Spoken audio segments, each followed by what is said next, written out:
So, continuing with our previous lecture, this is our second part of last lecture of our photosynthesis chapter. In this lecture, I'm going to discuss that factors, though, which are the main factors which affect photosynthesis process.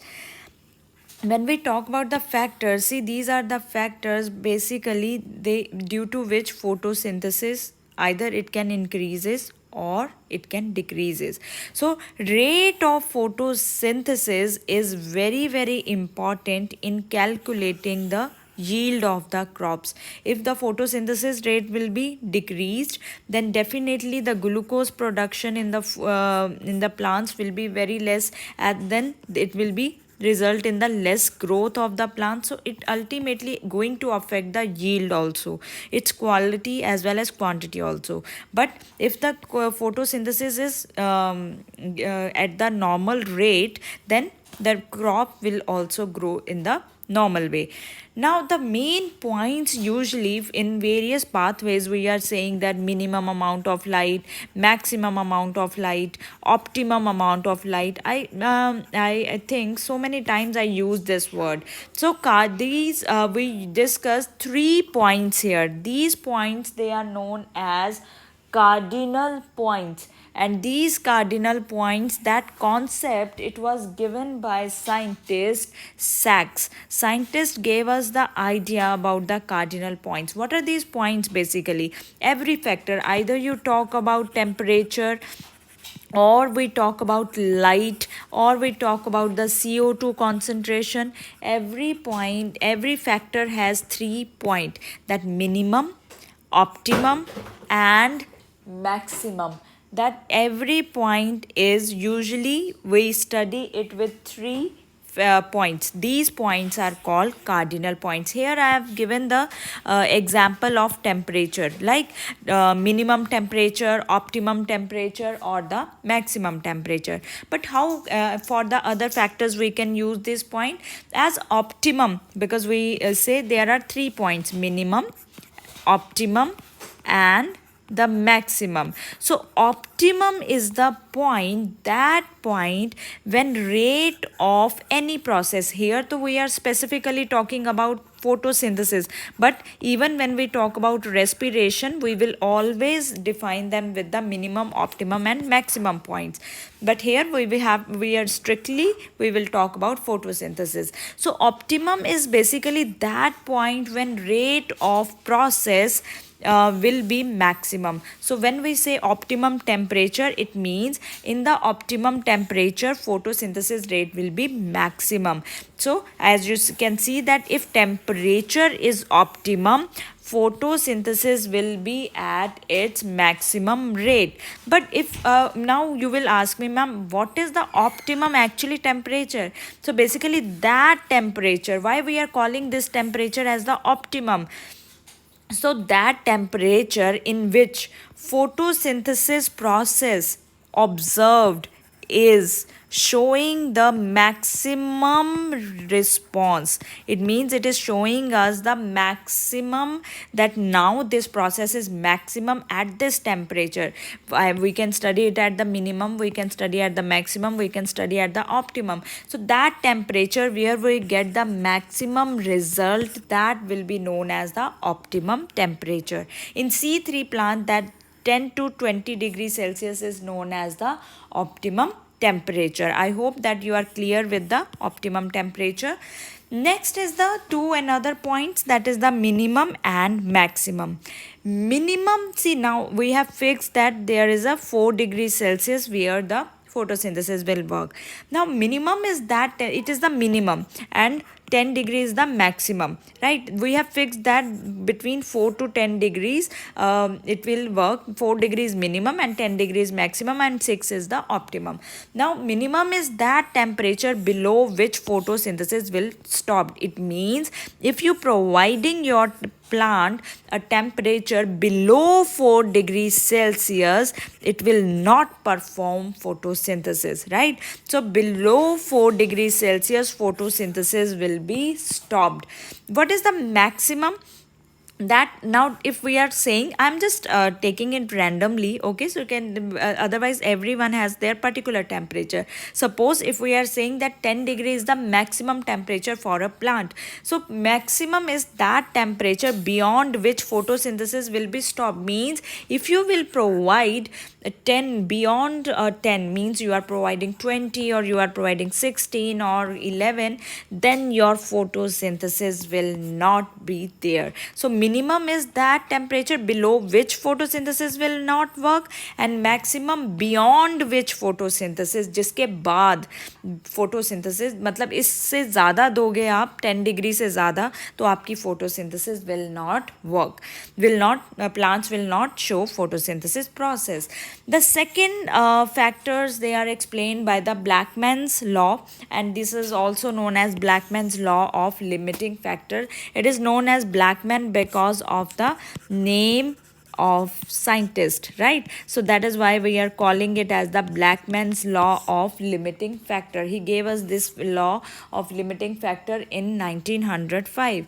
So basically the factor, he said the factor which is in its minimum concentration, it will decide the rate of process of photosynthesis. He said that suppose for photosynthesis light is essential, chlorophyll is very very essential, CO2 is essential, water is essential, right? As you can see, there is light, chlorophyll, CO2, water, and just assume that we are providing them approximately 10 according to their proper number. We are giving them the chlorophyll, CO2, water they are getting. So photosynthesis rate will be steady, meaning it will not be very high, it will not be very low, it will be in the normal rate, it will go in the normal rate. But air is light is you are providing normal, chlorophyll is normal, CO2 is in the normal way, but water, now water which we are giving, that is according to that is 2 units only you are giving, but a plant need 10. So here, as you know that water is the raw material, water is raw material in photosynthesis. So who will decide the rate of photosynthesis? This water will decide the rate of photosynthesis. But if this water will be decreased, the rate of photosynthesis will decrease. If the water will be optimum, then there will be rate of photosynthesis will be perfect. If it will be minimum, then definitely rate of photosynthesis will be minimum. So basically the minimum concentration of a factor, it is deciding for the process, any process. So minimum concentration, if water, suppose if CO2 will be the minimum, then it will decide that rate of process will be okay, rate of process will be maximum or rate of process will be minimum. So जिसका सबसे ज़्यादा जिसका सबसे कम concentration होगा, that will be the deciding factor. So that is why this law is known as Blackman's law of limiting factors. Now, the factors are usually divided into two categories, external as well as internal. External factor, you know that the light, temperature, CO2 concentration, right? And internal factors, there is the shape of the leaf, arrangement of stomata. If we talk about the external factors first, like the light. See, in light, we usually say the quality of light. We discuss intensity of light as well as the duration of light. So when we say quality of light, it means which wavelength is available to plant. And you know that photosynthesis work best in the blue and red areas, in the blue and red region, in where this blue and red wavelength, they are more essential. Suppose your plant is getting the green wavelength, right? Wavelength which is of the green, so that time photosynthesis almost will be negligible or will be very very very less, because the rate of photosynthesis is observed mainly in the blue and the red wavelength, or the blue and the red areas. If we talk about the intensity of the light, now to understand intensity of light, we have divided the plants into two types, scheophytes and heliophytes. S for shade, S for scheophytes. right? Always that is the best trick to remember, that sheophytes, S for shaded plants and S for sheo. So sheophytes are those plants which are shaded one and they grow best. Shade means they need low light intensity. Heliophytes, they are called sunlight plants, they grow best in the bright light. So depending on, you can say that depending on the type of the plant, that either it is a shade loving plant or it is a sunlight plant, you can provide the intensity of light to that particular plant.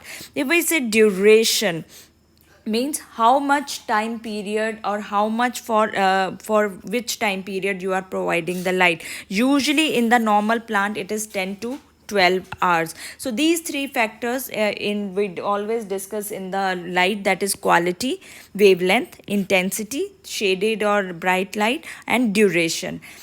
The increase in light intensity, as you are increasing the light intensity, they increases the rate of photosynthesis. Just look at this graph which is showing the relationship between the light intensity and rate of photosynthesis. It is showing the relationship between light intensity and rate of photosynthesis. We are saying that increase in light intensity increases the rate of photosynthesis. Now just see that once the light intensity is getting increased, the rate just light, right, not very much, the slight increase in the light intensity, it is showing us the rate of photosynthesis is also getting increased.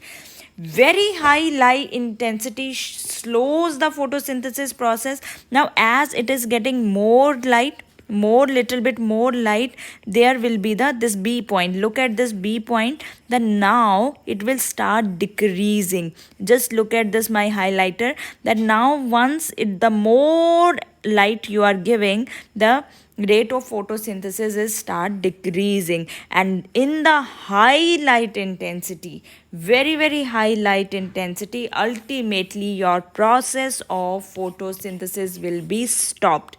So slight increase is okay, in little bit increase in light intensity will increase, but very high light intensity, it slows down the process and ultimately stop the process. The CO2 concentration, slight increase in CO2 concentration, usually in our atmosphere it is 0.03 to 0.04 is present, but suppose if you are giving now 0.05, so it is a slight increase. So slight increase in CO2 concentration increases the rate of photosynthesis process, and this is called CO2 fertilization effect. Why I am calling it as a CO2 fertilization effect? Because you have increase the amount of CO2, just a slight increased in amount of CO2, it help in increasing the photosynthesis process. So this is called fertilization product effect, because it is increasing photosynthesis. More CO2 concentration, no, the plants never require very much CO2 concentration. It will reduce the rate of photosynthesis, and this is called CO2 toxicity. As you know that once we discuss mineral nutrition, you know that maximum of everything is bad. So here also more CO2 concentration, it will reduce the rate of photosynthesis and it will be toxic, which is called CO2 toxicity. So one is fertilization when the concentration is optimum, and one is toxicity. O2, increase in O2. Now we have discussed in our first part that we discussed a process which is photorespiration. And what does photorespiration suggest us? That the high concentration of O2, it start releasing CO2, and in photosynthesis with fixed CO2. So it is not going to help us. So increase in oxygen concentration decrease the rate of photosynthesis, and this is known as Warburg's effect. This is one of very important question which comes in your NEET exam, that increase in oxygen, ultimately they sometimes they ask about the photorespiration also. So if you are increasing the O2 concentration, then there will be you will observe decreased rate of photosynthesis. And what is the name of effect? That is known as Warburg's effect. And ultimately high oxygen, it more and more photorespiration will be there, and more CO2 will be released from the plants, which is not at all a good process. Temperature, slight increase is good, it will increase the rate of photosynthesis. Because why slight increase? See, we in first lecture we said that photosynthesis, it is an enzyme regulated process. As now you see that many enzymes they work together for the photosynthesis, but slight increase in temperature, it will enhance the enzymatic rate, no problem at all. So enzymatic reaction increase, it means process will also be increased. But now you know that enzymes, they do not work at very high temperature. So very high temperature, the rate of photosynthesis will start decreasing, and ultimately process will stop. So because very high temperature condition, it is a stress condition for the plant, and in stress condition plant start releasing abscisic acid. And one thing, that once abscisic acid, as in class 10th you have you know about the growth hormones, you know about auxins, you know about gibberellins, right? You know about cytokinins, and one hormone we discussed there is abscisic acid. So in stress condition abscisic acid will released, and once it is released in the plant, it will close the stomata. Now you know very well that once stomata will be closed, the gaseous exchange, कौन सी gases का exchange, CO2 and O2, the gaseous exchange will also stop. And when the gaseous exchange will be stopped, will the process of photosynthesis will be there? No, photosynthesis process will not occur. So C3, usually the C3 plants, they work at low temperature, because they ultimately, if they reach at the higher temperature, they are in their cells, in their plants, in those plants photorespiration will start. And C4 plants, they work at high temperature, because they do not need to worry about the high temperature. They have already adapted themselves for the bundle sheath cells. Now the last one is the water. See, water, if there is a water stress in the plant, then definitely it going to affect the rate of photosynthesis, because water stress ultimately cause the stomata to close, and CO2 will be very less available to plants. Then no CO2 will be available to plant, then obviously then photosynthesis will be decreased. Then if the water will be less, it will make the leaves wilt मतलब मुरझा जाना. कोई भी leaf जो बिल्कुल एकदम normal condition में है, and one which is wilted condition, it is almost drooping down. In that condition the surface area is reduced, and surface area is reduced means metabolic activity is also reduced, and it ultimately decreases the photosynthesis process, right? So these are the two conditions in case of water. The internal factor is in internal factor we talk about chlorophyll content. Chlorophyll, when we say that, we talk about a assimilatory number, that chlorophyll can can fix how much amount of carbon dioxide per hour. This is called assimilatory number. So amount of CO2 fixed per gram of chlorophyll per hour. This help us to calculate the rate of photosynthesis. As well as see, if we talk about the variegated leaves, as you know that variegated leaves, they have two type, they have one few portion is covered with the green area, and then few area is covered with the another color, so they have very less available area for the chlorophyll. So that time photosynthesis will be, definitely there will be difference in the photosynthesis rate.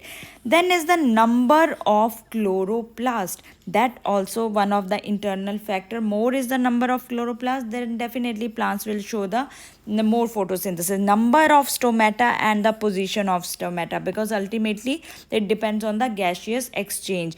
Number, size, age and orientation of leaves, because photosynthesis is a light sensitive process, right? So orientation of leaves, how much they are old, their size, their number, that also going to affect the rate of photosynthesis. Then there is another factor in few books that is described, that accumulation of photosynthate. Photosynthate is one of the product of photosynthesis. It decreases the rate of photosynthesis. We know very well that the glucose is made by plants, and it is transported in the form of sucrose, but sometime in the with the glucose and sucrose there is a accumulation of photosynthate also. If in the leaves ये फोटोसिंथेट molecule जो है it start getting accumulating, वहाँ पे इकट्ठा होना शुरू हो जाता है लीव्स में, then it decreases the rate of photosynthesis. So this is all about our chapter of photosynthesis. Now you have understood various pathways, light reaction, dark reaction, thoroughly. So I'm leaving you with few questions from previous questions of NEET, which will help you that how much you have understood from the this chapter. So first question is cyclic photophosphorylation. You can mention your answer in the comment section. So cyclic photophosphorylation links to photosystem 2, photosystem 1, dark reaction, both the A and B. You can have to choose your correct answer and you can mention it. Then light reaction of photosynthesis occurs inside. Light reaction of photosynthesis, where does it occur? What is the location of light reaction of photosynthesis? Does it occur in stroma or grana or ER, endoplasmic reticulum, or cytoplasm? Which one does not occur in cyclic photophosphorylation? Oxygen is not given off. Which one does, please read the question very carefully. Which one does not occur in cyclic photophosphorylation? Oxygen is not given off, water is not consumed, only photosystem 1 is involved, NADPH2 formation. You have to tell me that which does not occur in cyclic photophosphorylation. Then there is the fourth one, in photosynthesis, what does occur in PS2? In photosynthesis, what does occur in PS2? It takes longer wavelength of light and electron from water. It takes shorter wavelength of light and electron from water. It takes longer wavelength of light and electron from NADP positive. It takes shorter wavelength of light and electron from NADP. So you have to mention your correct answer. The light phase of photosynthesis is called Hill reaction, or we are calling it as a photo action or pigment action or chlorophyllous process. So if you are reading NCERT, you will be give me very correct answers because they are very easy ones. So go through the chapter and I will meet you with another lecture with the another chapter. Till then, take care.